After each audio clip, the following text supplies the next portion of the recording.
우리 하나님 말씀 열왕기상 19장 9절에서 10절 말씀 보도록 하겠습니다. 열왕기상 19장 9절에서 10절 말씀, 우리 두 절 말씀 한 목소리로 우리 속도를 맞춰서 같이 읽겠습니다. 시작. 엘리야가 그곳 굴에 들어가 거기서 머물더니 여호와의 말씀이 그에게 임하여 이르시되 엘리야야 내가 어찌하여 여기 있느냐. 그가 대답하되 내가 만군의 하나님 여호와께 열심히 유별하오니 이는 이스라엘 자손이 주의 언약을 버리고 주의 제단을 헐며 칼로 주의 선지자들을 죽였음이오며 오직 나만 남았거늘 그들이 내 생명을 찾아 빼앗으려 하나이다. 아멘. 지난 주일 오후부터 하나님의 열심이라는 주제로 말씀이 선포되고 있는데요. 말씀에 좀 양이 많았습니다. 그래서 이제 새벽기도에 기도할 시간이 많이 없으셨을 텐데 오늘은 가능하면 좀 말씀을 줄이고 좀 기도하는 시간을 또 내일까지 좀 가지려고 합니다.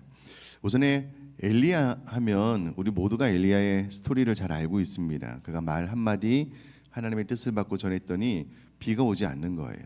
또 그가 말 한마디 했더니 3년 6개월 만에 비가 내리게 되고요. 무엇보다도 갈멜산에서 바알과 아세라를 섬기는 850명의 거짓 선지자들과 갈멜산에서 이게 제단에 불이 내리게 하는 싸움에서 승리한 선지자입니다.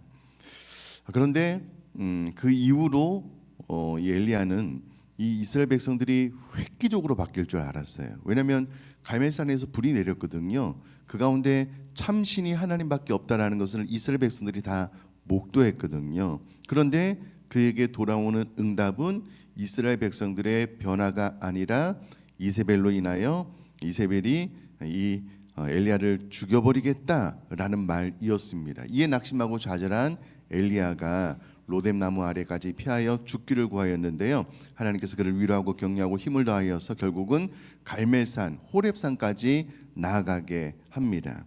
오늘 본문이 그 스토리를 이야기를 해주고 있습니다. 한 번 더 열왕기상 19장 9절에서 11절 상반절 말씀까지 이와 같은 내용을 염두에 두고 제가 한번 읽어볼게요.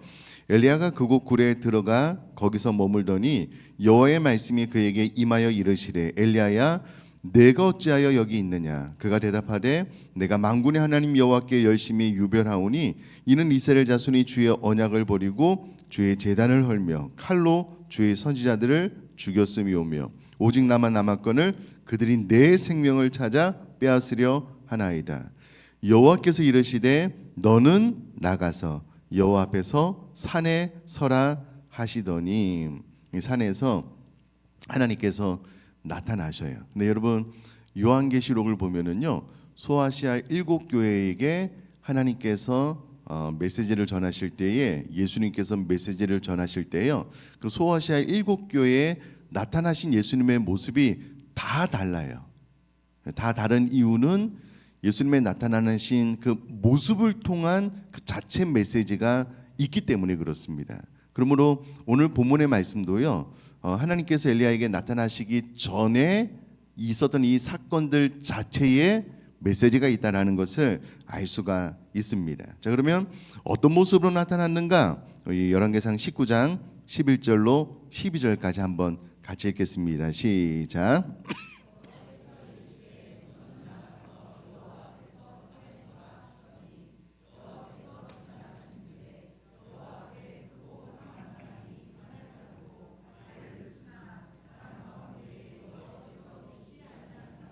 바람 후에 지진이 있으나 지진 가운데에서도 여호와께서 계시지 아니하며 또 지진 후에 불이 있으나 불 가운데서도 여호와께서 계시지 아니하더니 불 후에 세미한 소리가 있느니라. 아멘. 여러분 저를 한번 봐주시면은요 처음에 하나님께서 이 모습을 보이셨는데 이 모습 가운데 하나님의 음성이 들리지는 않았어요. 첫 번째는 어떤 거였죠?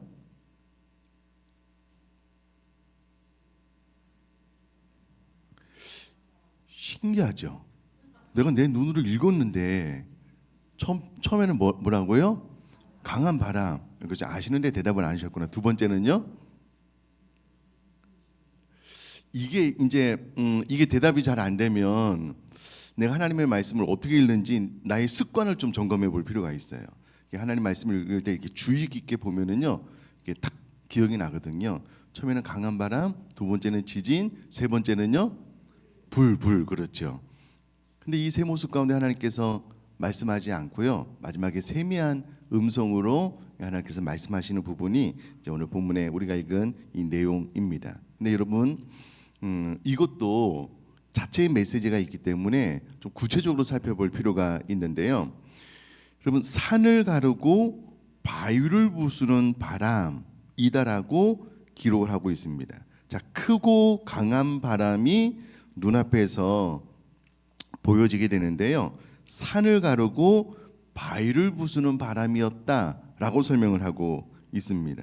여러분들 요즘 기후 재앙으로 태풍, 이 허리케인의 이 파괴력이 점점 강해지고 있다는 것 아시죠? 미국에서 이제 허리케인에 대한 어떤 영상들 뉴스를 보면은요, 너무 강력해서 막 두려울 정도예요. 뉴스를 접해도 두려울 정도입니다. 집채들이 날아가고요, 큰 차들이 날아가서 이 허리케인이 지나간 모든 지역이 막 초토화되는 거예요. 막 남아 있는 것이 없어요. 근데 문제는 더 강력한 것들이 이제 앞으로 온대요. 참 무섭고 두려운 일입니다. 그런데 그와 같은 강력한 허리케인도요, 현재 그 강한 바람이 바위를 부쉈다라는 뉴스 여러분 들어본 적 있으셔요? 이 바람이 너무 강해가지고 큰 바위가 그냥 그 바람에 세기 때문에 막 부서졌다는 뉴스 들어본 적 있으셔요? 네, 감사합니다. 그런 뉴스는 들어본 적이 없죠. 근데 여러분, 오늘 본문에 나와 있는 이 바람이 얼마나 크고 강한 바람이 강력한지요, 이게 산을 갈라버렸대요. 바람이 여러분 산을 가를 정도면 얼마나 세야 될까요? 이거는 여러분 그냥 단순히 그냥 바람이 세다 정도가 아니고요, 상상을 뛰어넘는 일입니다. 뿐만 아니라 이 바람이 얼마나 센지 바위를 부숴버렸대요. 그러니까 이제 이게 지금까지 역사상 나타났던 어떠한 허리케인과도 비교할 수 없는 강력한 모습으로 하나님께서 딱 바람을 일으키셨는데 그 가운데 하나님이 나타나시지 않은 거예요. 자, 두 번째, 이 첫 번째를 생각을 한다면 두 번째 지진이 있는데, 구체적으로 이제 첫 번째처럼 설명을 하면 성경이 막 이거보다 막 2배, 3배 커지니까 짧게 설명을 했는데, 첫 번째 강한 바람을 생각을 한다면 이 지진도 강력했을 겁니다. 세 번째 불도 그냥 뭐 불 지펴서 밥 해 먹는 그런 불이 아니고요, 엄청난 불이었을 것입니다. 근데 이 모습 가운데 하나님께서 나타나시지 않으셨어요. 오히려 정작 제일 마지막에 세미한 음성 가운데 하나님께서 나타나셨다라고 기록을 하고 있습니다. 아니 그러면 처음부터 그냥 하나님께서 세미한 음성으로 나타나면 되시지 왜 앞에 세 가지 모습을 보여주시는가? 그것도 굳이 이 자체에 엘리야를 향한 메시지가 있다라는 겁니다. 이런 말씀일 겁니다. 엘리야야, 너는 내가 무엇 같기를 원하느냐? 내가 무엇 같기를 기대했느냐? 이런 말입니다. 아마 내가 산을 부수는, 막 산을 가르고 바위를 부수는 강한 바람같이 이스라엘 백성들 가운데 나타나 역사할 것을 기대했을 것이다. 이제 이런 메시지입니다. 실제로 여러분, 엘리야는요, 하나님의 뜻을 받아서 선포를 했더니 3년 6개월 동안 안 내리던 비가 내렸어요.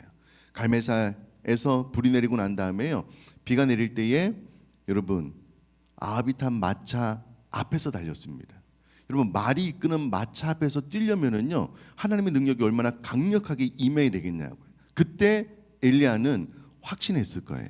이제 이와 같이 강력한 하나님으로 임했기 때문에 이스라엘 백성들 완전히 뒤집혀질 것이고 아합과 엘리야도 변화될 것이다. 이것을 기대했을 것입니다. 근데 그렇지 않으니까 실망해서 로뎀 나무 아래서 죽기를 구하잖아요. 그와 같은 모습을 네가 나에게 기대한 것 아니냐? 이제 이런 메시지입니다. 내가 어떤 하나님이었으면 좋겠느냐? 지진처럼 그냥 이 땅을 흔들어버리고 막 뒤집어 엎는 그런 하나님, 그것을 기대한 것 아니겠느냐? 불로 다 태워버리는 그런 하나님을 기대하는 것 아니겠느냐? 그런데 아니다. 나는 세미한 음성 속에 있는 거하는 하나님이다. 이런 메시지가 엘리야에게 나타난 하나님의 이 모습 가운데 있다라는 겁니다. 아마 이런 이야기일 겁니다. 엘리야도 모세랑 똑같습니다. 로뎀나무 아래에서 여러분 죽기를 구했잖아요. 여러분 잘 보셔요. 이세벨이 엘리야를 죽여버리겠다라고 했을 때는 도망쳤다가 지금 로뎀나무 안에서 나 죽기를 원합니다. 앞뒤가 안 맞잖아요.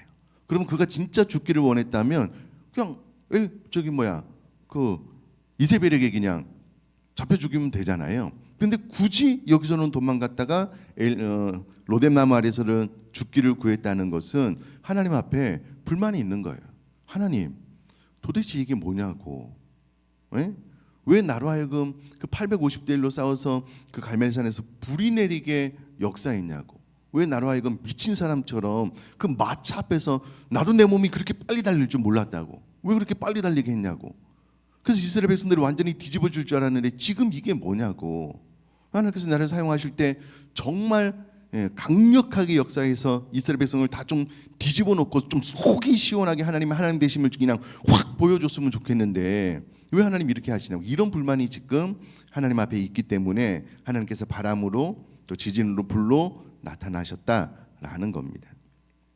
네, 여러분 왜 하나님께서 마지막에 세미한 음성으로 나타나셨는가라고 했을 때에 이런 메시지입니다. 나는 들을 귀 있는 자에게만 말하고 있는 하나님이다. 여러분 오늘 이것을 풀면은요, 저와 같은 목회자, 또 교사, 또 순장님, 또 신앙생활하는 우리 모두가요, 야, 이게 이런 메시지구나라는 것을 풀면 신앙생활의 많은 부분이 풀리게 됩니다.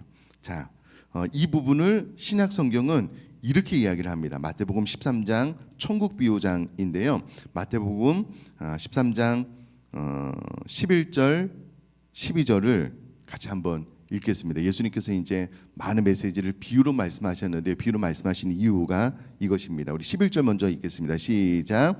대답하여 이르시되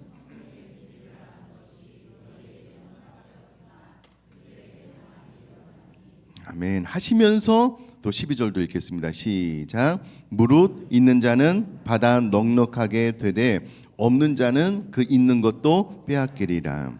아멘. 여러분 이 부분이 풀리면은요 마태복음의 놀라운 비밀이 풀리게 되는데 우선에 11절에 대답하여 이르시되 천국의 비밀을 아는 것이 너에게 허락되었다라고 했을 때 여기서 말하는 비밀입니다. 이 비밀은 원어로 보면은요 미스테리인데 미스테리라고 번역을 하는 것이 맞는데요.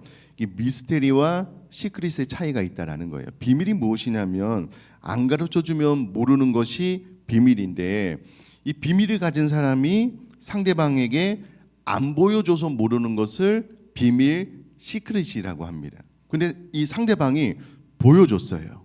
다 보여줬습니다. 그런데 상대방이 모르는 것을 미스테리라고 합니다.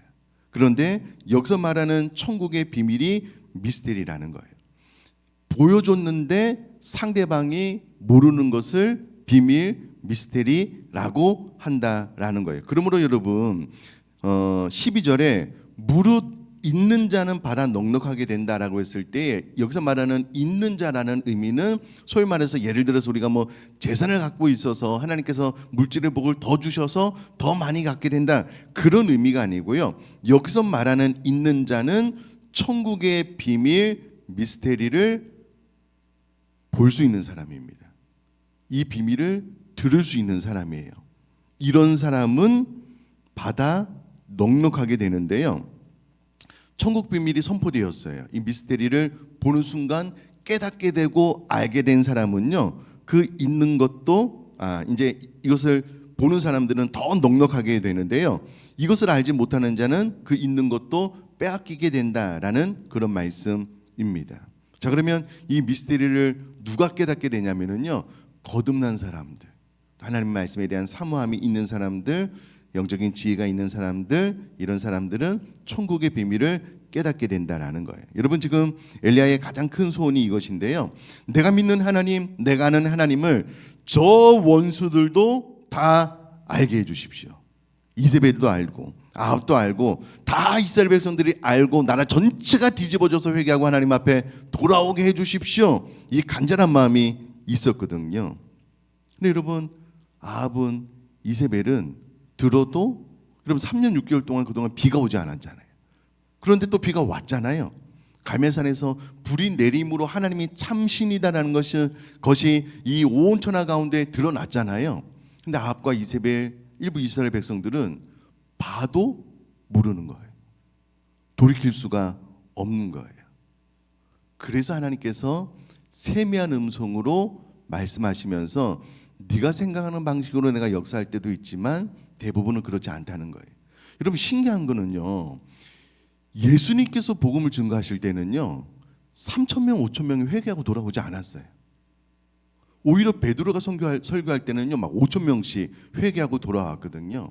예수님의 말씀을 증거할 때는요 이 메시지가 비유로 미스테리로 선포되었기 때문에 천국 비밀을 아는 자가 극히 제한적이었어요.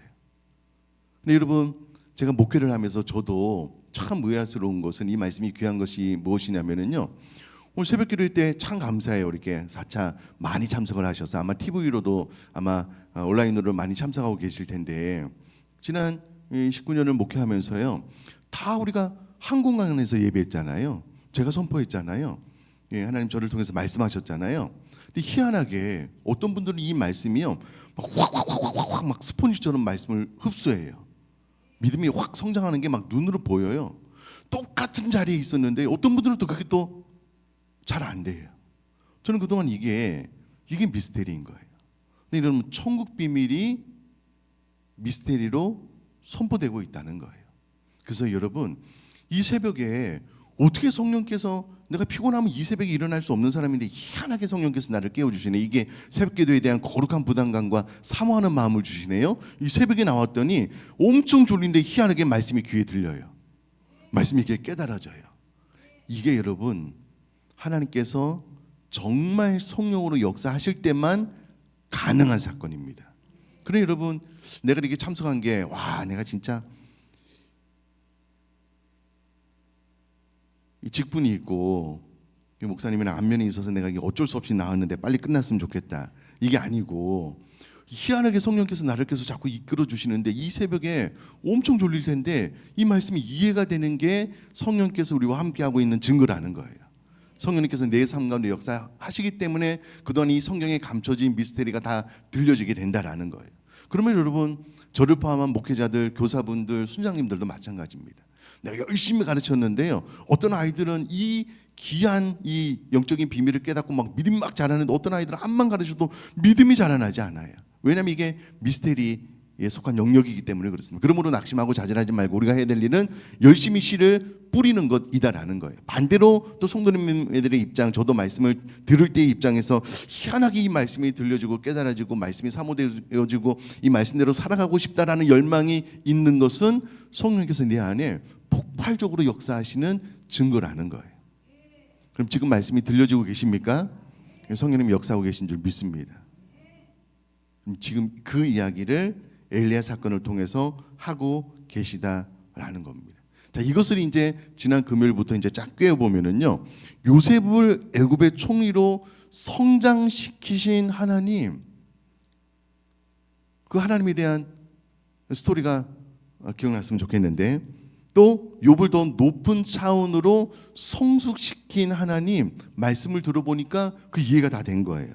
그리고 모세를 항복시키시고, 모세가 정말 하나님 말씀을 뻗팅기고 안 듣고 불순종의 거의 1등을 달렸는데 그가 임종 전에 야 무조건 이 말씀 생명처럼 붙잡아야 돼 라고 변화시키신 하나님, 그리고 베드로를 절대 교만할 수 없는 사역자로 세우신 하나님, 엘리야에게 세미한 음성으로 말씀하신 그 하나님에 대한 이해가 되고, 그 모든 것들이 내 마음속에 들어왔다면 이제는 하나님의 열심이 나를 그와 같은 반열에 이끌기 위해서 만들어가고 있구나라고 생각하시고 그 하나님의 열심에 온몸을 던질 수 있는 저와 여러분 될 수 있기를 주님의 이름으로 축복합니다.